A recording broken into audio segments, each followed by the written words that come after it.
And he's loose again. Edwards off the running.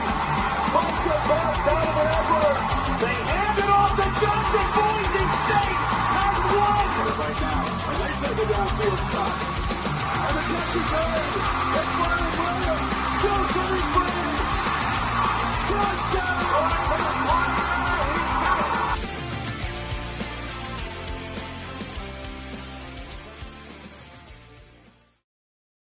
All right, everybody, welcome into another edition of the Gridiron Uncensored podcast. We appreciate you guys watching. And tonight, we're just going to keep it short, going to keep it easy. Trevor and I both a little tired just from the week and traveling and all this other stuff.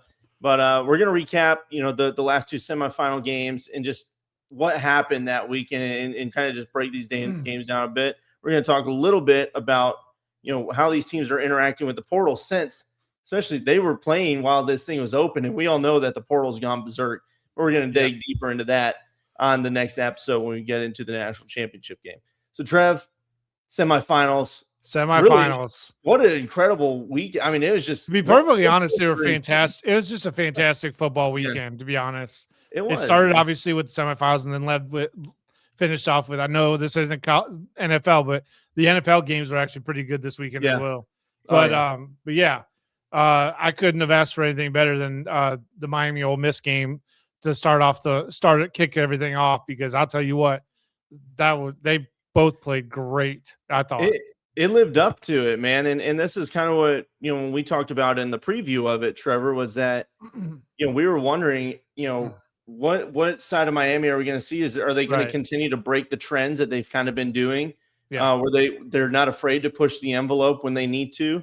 And there was a time, throughout the game, I think it was in the third quarter, they were leading, they were playing well, but then they had a couple of drives that just stalled out, and you got to give credit to the Ole Miss defense there. Absolutely, you got to. But then when they get into that shootout, which is in the preview, we said if Ole Miss wants to win this game, they have to hope it's a shootout. Well, Miami then took that level up, and they're like, okay, we'll play with you. Challenge accepted. Let's go. That's where I thought anyway, when if Ole Miss is going to win this game, get in a shootout, and you force Miami to have to score and back to throw it and to beat you that way. And that last drive or two from Beck was just impeccable. Things that most Miami fans will never forget. Oh, absolutely. Especially if they're able to pull it off against Indiana like that. Yeah. Those last two drives against Ole Miss will go down as probably the two most important drives. Yeah, and I'll tell you what, it left some Georgia fans butthurt because they're like, "What the? How did he do it here? Why not with us?" Well, I have a theory on that, and there's a couple other people that I've listened to talk about the same thing. Is that Georgia hamstrung him? They made him be a pocket passer when, in all actuality, you can see he's more comfortable rolling out, and he does like moving. He likes moving the pocket, and when need be, he's given the freedom, he uses his legs, and he's actually a little bit more athletic than I gave him credit for. Yeah, I agree. It was good watching him out there. But when you look at this game, it started off strong for Miami. And Chambliss, I mean, on the Ole Miss side, he had a really good game.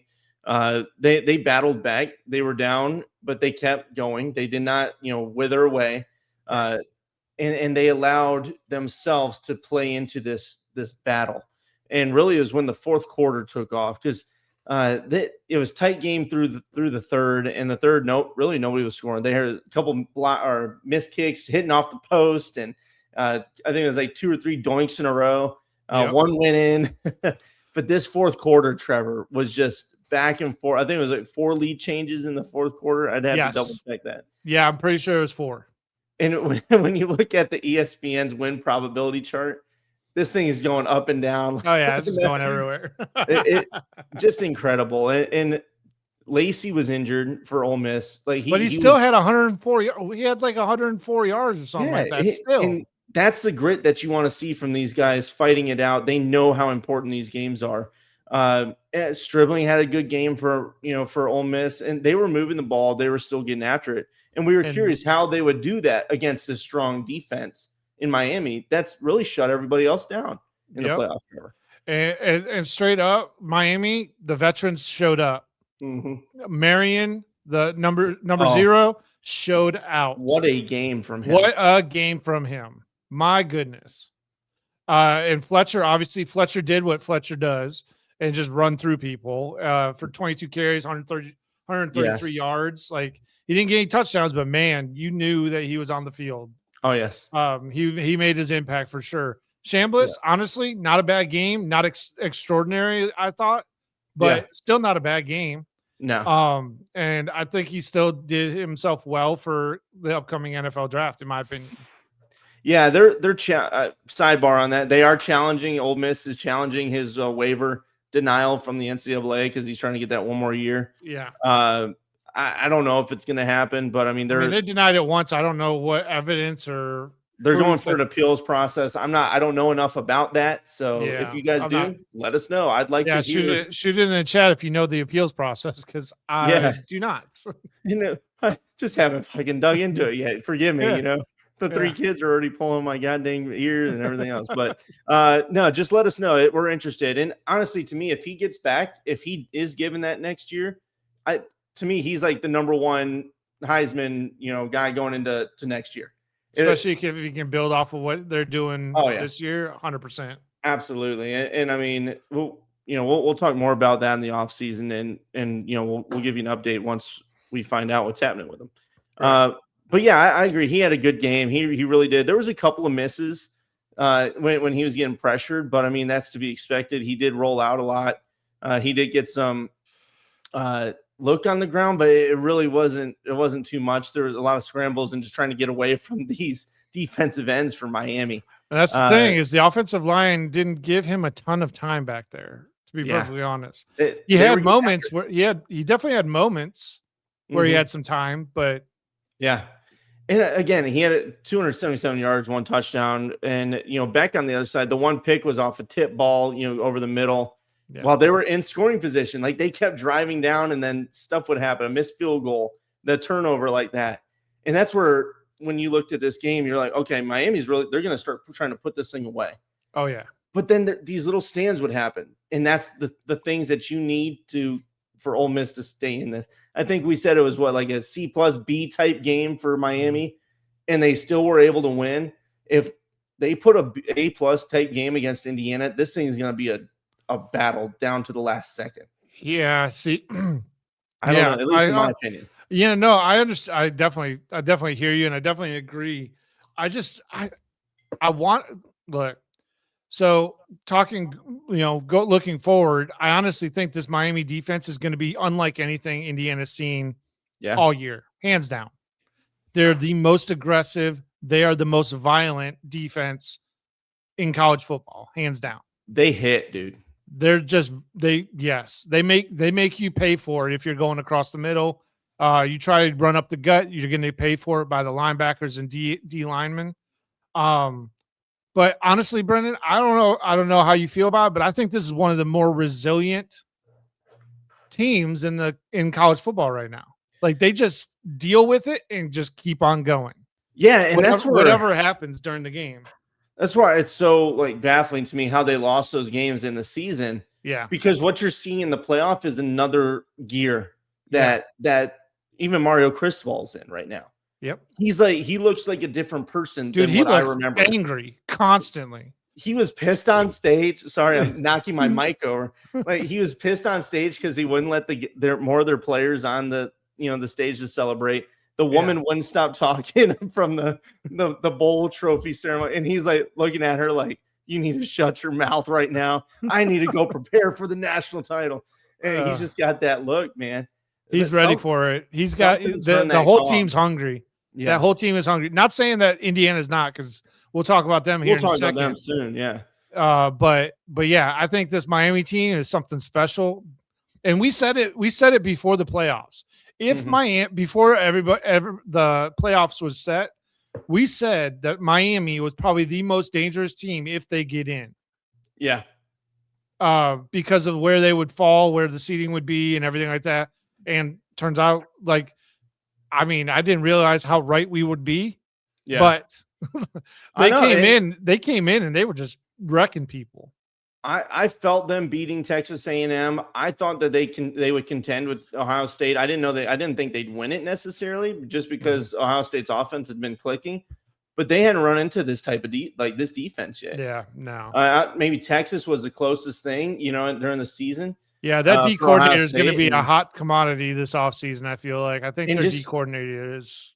And remember, he came down. We said this in our season previews that this side of the ball for Miami is crucial to them taking that next step. And look what they did when they went out and got the top 5 defensive coordinator from Minnesota and brought him down. And look at what he's done for this team.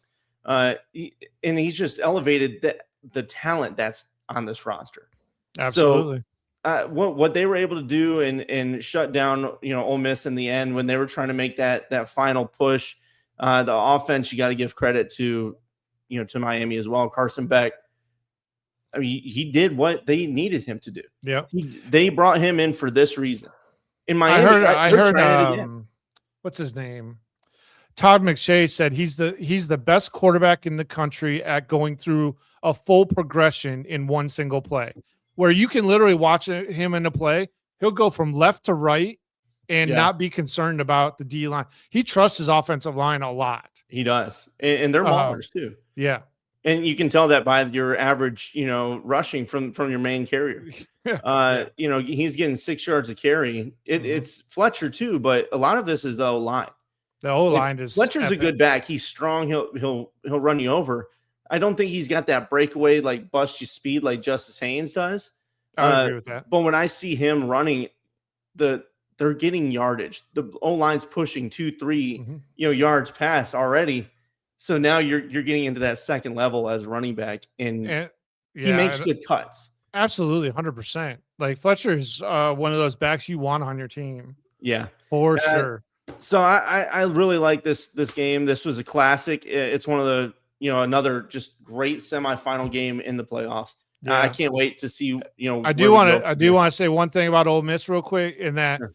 I commend them for doing what they were able to do under the circumstances in which they were under. Absolutely. Absolutely impressive all the way across the board that everybody was on the same page. Yeah.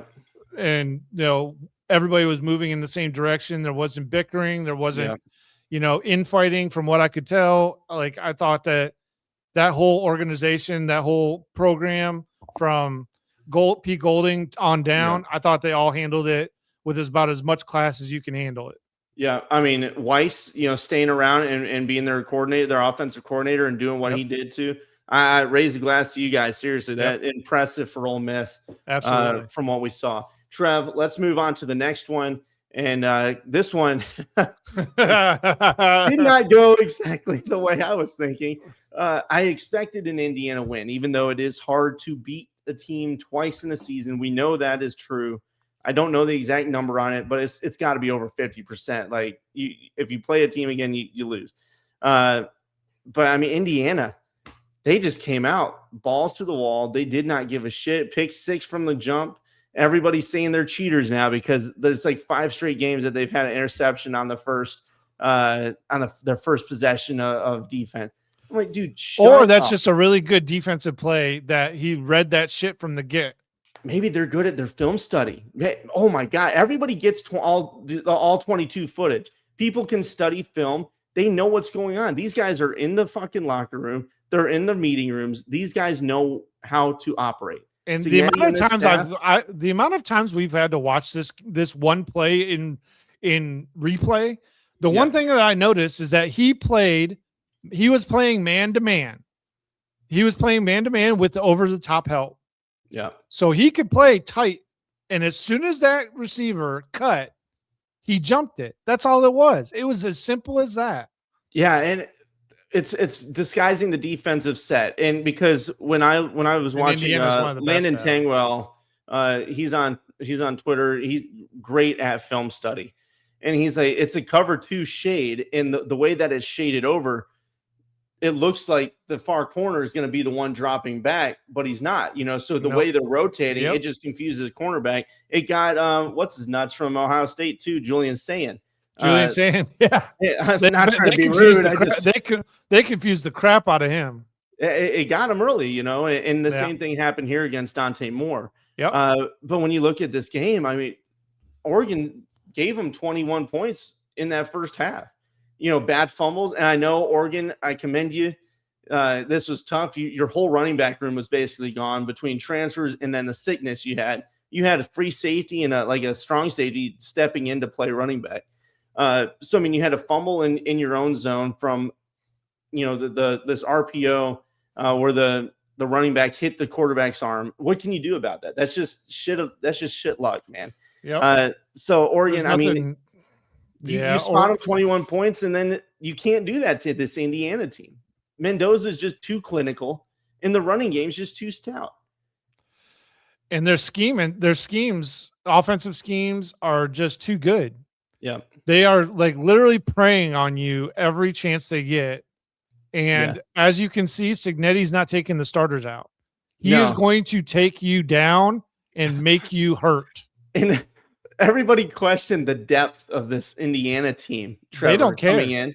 And it was a thing in my mind when I'm looking at the, setting up the playoff bracket and who I'm picking. I'm like, this is a run for Indiana. And they don't have the depth that these other teams do. They don't have the star power, but they don't care. They don't need it because I honestly think that's just the way they've been conditioned. It is. The starters will play all game, every game, the whole way through as much as possible. Yeah. When it was the fourth quarter and they were still slinging, I was like, God dang, man.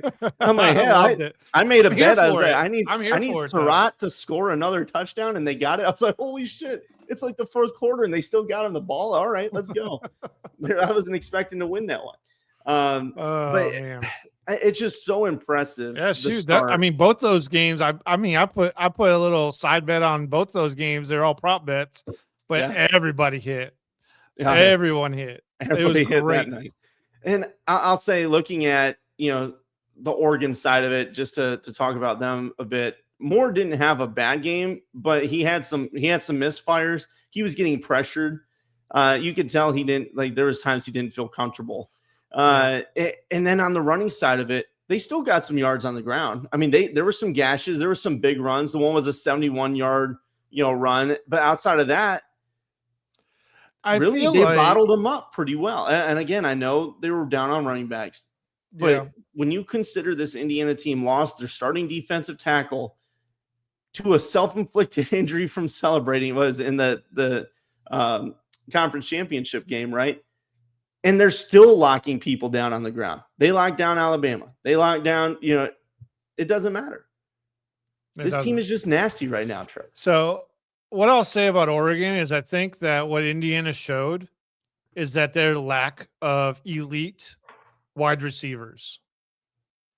Yeah. I think that they have good or decent wide receivers, but nobody was getting open. Nobody was breaking away from these corners at all. They weren't making any plays.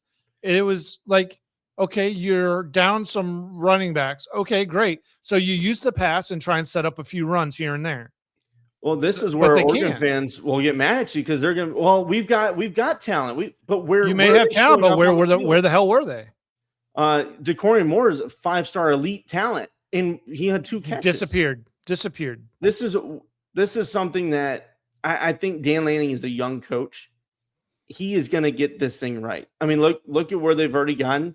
There's a joke going on social media that each next year it seems that they're improving. So next year they'll make the national title, but they'll get blown out in it. And then the next year they'll win They might win it. Yeah. So it's a 4-year plan. Because last year it was, they made the conference championship game, or they made round 1 and they lost. They won the Big Ten conference. They made round 1, got blown out by Ohio State. This year, they made it to round 2 and they got blown out. So we'll see what happens. But I think there's talent on these teams. They've hit the portal well. And we'll talk about that here in a second. They're building this roster. They've got a good coaching staff. Yeah. I just be patient, Oregon fans. I know you guys want this shit so bad. I know the joke is Oregon still doesn't have a national title. I got it. You guys are close. Okay. You guys are a good team. Indiana, on the other hand, the talking point right now, Trevor, is that they're an old team. Everybody's like, well, they're 25 years old. So of course they're going to be. everybody has the opportunity to go out and get people that they are. All these guys are from fucking JMU or are 3-star talents. I'm just telling you, it doesn't matter. Like your argument, that argument falls on deaf ears for me. Yeah, because I'm telling you right now. So you're telling me that all these teams that they're beating have 4 or 5-star elite talents that are also, and they're not just freshmen. They are all freshmen. That's the shit that cracks me up. Is everybody's like, well, they're all 24 and 20. All seniors are like 23 years old, 24 years 22, old. 22, 23. And then you got graduate graduate transfers and all that stuff. Like, come on, guy. You're telling me your entire 4 and 5-star roster is just freshmen and sophomores? Yeah, no. Get out of here. That's not. There is not one roster in the playoff this year that is like that. Yes, and I do think that this Indiana team is setting an example of especially Miami too. Going out and getting the veteran quarterback and finding them. Dante Moore, he is a veteran. He had a good game, but Mendoza is just better today. He only threw 177 yards. They were all dimes. These passes were perfect. Yep. Their elite corners that Oregon does have were in position. They're just great passes. He was killing them with the back shoulder pass. My goodness. That was wow. And also I want to say, hats off to all the receivers at Indiana because they didn't drop one fucking ball. I swear to God. They catched it. It was crazy. It was crazy. It was just like magnets to their hands. Yeah. It was crazy. I don't know, man. Man, it's so much fun watching this. And I cannot wait for the Natty because Miami's super fun to watch. Indiana's super fun to watch, regardless of the uniform. Yeah. I mean, dude. This game is going to be fantastic. It's a home game, but they're away. So I'm just saying. That's everybody's like, this is bullshit. How is this even possible to play a home game in the Natty? They have to wear your away jerseys. I love it. I just have to say, it's just impressive to see what Cignetti has done in this turnaround. Everybody, my question is last year, and I'll tell you what. Yeah, exactly. But my question is what is next? Yeah. Can he do the same thing with another transfer quarterback? I think he can. I really do think he can. And when you're looking at, I guess this will flip us over to that, Trevor. Talking a little bit about the portal again. We'll dig deeper and more into it next week. But Indiana is reloading already for next year. They are recruiting. This isn't just they're doing the Dion where they're just going straight for portal. Right. No, they are recruiting. They're getting top recruits now. They're hitting on these top portal prospects. They just got Josh Hoover to be their quarterback. He's been very good at TCU. So now you add in this coaching staff and the talent that they're building around them. I mean, we're not just talking offensive talent too. They're getting edge rushers. They're getting defensive linemen, running backs. I mean, they're doing everything, Trevor. Freshman All-American from the FCS level, and Williams at cornerback. Cignetti is building this thing, and you better believe Indiana is going to be a force in the Big Ten. As long as he's there. Yep, absolutely. If you think this is just a flash in the pan, like last year, a lot of people did. They were curious how this year would look. It's fair. It's okay. It's fair to say. But now you've got more data. You better get used to this. And I will say that now more than ever, Big Ten is going to be very tough. Yes. Like, how everyone used to say, oh, man, it's a gauntlet going through the SEC. It's now going to be a gauntlet going through the Big Ten. Right. Well, because they would make fun of, you get to play Purdue and you get to play Indiana and Illinois. Okay, Illinois has been solid. Indiana just turned into this monster overnight. And Purdue ain't look, Purdue just got a good coaching staff they can be good. I forget his name at the moment, but they've got a good staff. They're trying to make a turnaround. And I mean, again, roster turnover is huge, and it's what has created so much parity. Me and Brendan talked about it before we came out, started recording, and that's literally the parity across college football is absolutely insane. We were talking about some of the kids that are still in the portal, 3 and 4 stars that have yet to be committed, and they may not even get an offer from a Power 4 school even. Because a lot of these rosters are already halfway filled up with recruits. The other half is from returning and guys they're bringing in from transfer portal to fill needs, and then you got the rest, whatever's left over. So, yeah, and I think what you're going to see, and I think it's happened a little bit, but you obviously these teams are paying recruits to come in, right? Mm-hmm. They're saying, well, I got to get you. I want you to stay on our team, and you're hoping they stay for the whole 3 to 4 years. But the ones that these 4-star guys that are committing that aren't producing, or they redshirt, coaches are asking, hey, I need you to take a pay cut so I can go get some guys from the portal, not to take your position, but just because we need to be competitive next year. And they're like, well, that's not fair to me. So they jump out of the portal. Or sometimes, or like a freshman that comes in. Yeah. Like we're seeing what I think, I don't know for a fact, but I think you see in some freshmen, redshirt freshmen and stuff like that leaving Michigan, and all of a sudden you start seeing some more experienced corners coming in. Yeah. So the begs the question: are they having conversations behind closed doors? Be like, hey, look, we're not going to pay you any more money than we're already paying you, but we're bringing more corners in, so you have to solidify your position. Yeah. With the new transfer portal. So therein lies the problem with a lot of the roster turnover, is that people are like, I don't want to compete. Well, that's a problem. You don't want that kind of culture of young guys that don't want to compete. Yeah. So, and that's one of the reasons I don't mind players leaving. If you're going to be a cancer to the team because you're being pissy or you're upset, go. It's better to be out of that locker room. Yeah. And now look, across the country, it doesn't matter what locker room we're talking about. And listen, you got guys all over the country that are packed in the portal. There's so many right now. And everybody's like, well, this isn't fair to, Iowa State got raided completely by Penn State. Well, okay. Iowa State, go raid. Go raid the portal. And go raid the portal. There's plenty of people out there. And Iowa State's made some good moves. Yeah. Again, we're not talking about this fully in depth right now, but just simply, saying that, yes, they lost a lot, but there's so many out there. You're going to be able to fill your roster. Is it going to look a lot different year to year? Yes. Is it worth whining about? I don't think so. We can't do anything about it. The legality is out there. Yeah. They're challenging it. It just is what it is. You can't stop people from doing something in a free country. Exactly. I'm sorry. I know college football was in a bubble, but that bubble's gone, guys. So it's okay to be frustrated, but there's plenty that you can backfill your rosters. You're going to set up a team. And if you got a good coaching staff, you can make runs just like Signetti did. Look at the talent on his roster. He's a good coach, though. So be better coaches, and you can still fucking contend in your conference. Stop crying so much. Yep. And I wanted to get your thoughts, Brendan, on speaking of roster turnover, the somewhat recent commitment from Dylan Raiola, aka Dylan Raiola, committing to Oregon shortly after the semifinal game. Just thoughts on how he fits in Oregon at this point. If he fits.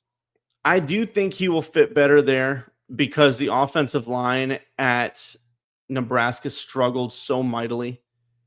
But when I look at Raiola, I still have concerns for him just as a quarterback.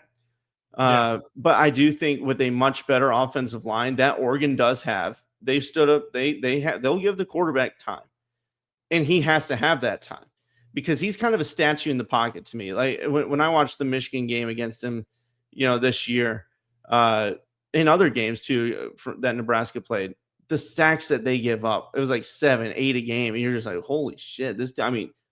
He stands there. He's like a statue, but he doesn't have a chance because he's a statue. Right. If you let him be a true pocket passer that he wants to be, and he's mobile when he gets outside and he's planned to run. But when he's in the pocket and he's ready to throw and he sees the pressure coming, that's where he panics to me. So I think he'll do better at Oregon. He's got a talented arm. I want to see his decision making, and the word is still out on Dante Moore coming back for a year. So he hasn't made a decision yet. Yeah, it's very possible, Trevor, that he does what Dante Moore did. I still think for a year. Yeah, and me personally, I think that Dante Moore should stay. I agree. I don't think he's ready, personally. He is growing, but to me, quarterback is one of those positions that you need to wait. You need to develop another year in college. Confidence is huge as a quarterback. Confidence is huge as a quarterback. And if you aren't ready and you don't feel like, honestly, if you can't do it against college athletes, you got to be able to do it in college to be able to say you can do it in the pros. In the bottom line, guys, the money you're getting in college now for top quarterbacks, you're going to make more than a rookie contract in the NFL. Yeah. And that's just the nature of the beast. The market's got that determined, and things will settle out and get flush. But I mean, you look at Levitt right now, he just committed to LSU. Yeah. Tennessee was battling hard to try to get him, but LSU's throwing the bag out. Yeah. That's true. You look and at the name of the player escapes me, Brendan, but it's starting to happen, folks, where kids are having, or other universities are having to buy out. Yes. Buy Sorsby. out, like Sorsby, thank you. That are having to buy out their rev share. Yes. That they have a deal on. And to me, I think that's an important piece to this portal going forward. And you saw it with DeMond Williams, who tried to jump to LSU because Lane Kiffin's a snaky son of a bitch. He had just signed. DeMond Williams had just signed with Washington like 4 days prior. And then in the middle of the night, he's like, all right, this report comes down from On3 and Pete Nakos and guys like that. LSU has just got DeMond Williams to commit, and everybody's like, what the fuck just happened? He just, DeMond Williams just said he was standing there. Right. And then immediately coming out, Washington's like, no, we have a signed contract through our revenue share and through the Big Ten that says you're not doing that. You signed a dotted line. We'll take you to fucking court. Oh, and LSU would have to owe us money, for this buyout. So when you look at Brett Sorsby, who committed to Texas Tech, which is smart, I think all universities that are going to do this just needs to make them put pen to paper that they're committing. And I think me and Brendan talked about that. I think a proper time frame would be commit for 2 years. Yeah, you're committing to the university for 2 years, and then after that, there's no more buyout. Yeah, or something like that. Do your thing. There's ways to go about this, but. I think this is a good start. And for Sorsby and Texas Tech paid Cincinnati the money that, because there was that little buyout clause in there. Yep. So that got settled out. Texas Tech got their quarterback. Because Texas Tech ain't shy about spending money. No, they're not. And it's the game, man. Don't hate the player, hate the game, baby. That's right. That's right. Texas Tech exactly I'm getting back to this goddamn playoff. I'm not getting blanked again. So they get their we'll dive into the portal and a lot of the other things that mean what it means for college football going forward, and things like that next episode. Yeah. And it's probably not going to be the last conversation we have about it, to be perfectly honest with you. Yeah. And I think the portal shuts down on the 16th, if I remember correctly. I believe that's correct. But just remember, just because it's shut doesn't mean guys can't commit to schools. I saw that comment on Twitter today. People are like, we've got to hurry up. We don't have a full roster. You don't that just have to stops have people right from now. entering the portal. Yes. So slow your roll, folks. Just let your coaches do their thing. They're going to get a roster. I promise you. You're going to have enough people to play come fall. So we thank you guys again. Let us know what you thought about the semifinals, and we'll see you again in a live episode. Thursday, Trev? Yeah, probably Thursday. Worst case Friday. Yeah, and we'll look at that around 8 p.m. Central, and we'll go just live. Look for the post. Me or Brendan will put a post out on Facebook and Twitter and let you guys know when the live is going to be. And again, if you only listen to us on podcasts, follow us on the socials so you can be up to date with us and talk to us more. We'd like to hear from you. Just follow us on our Facebook and on X, whichever one you use more often, and you'll start seeing our post a little bit more often about when we're going live. Absolutely. We appreciate you guys. We'll see you around. Take it easy, everybody.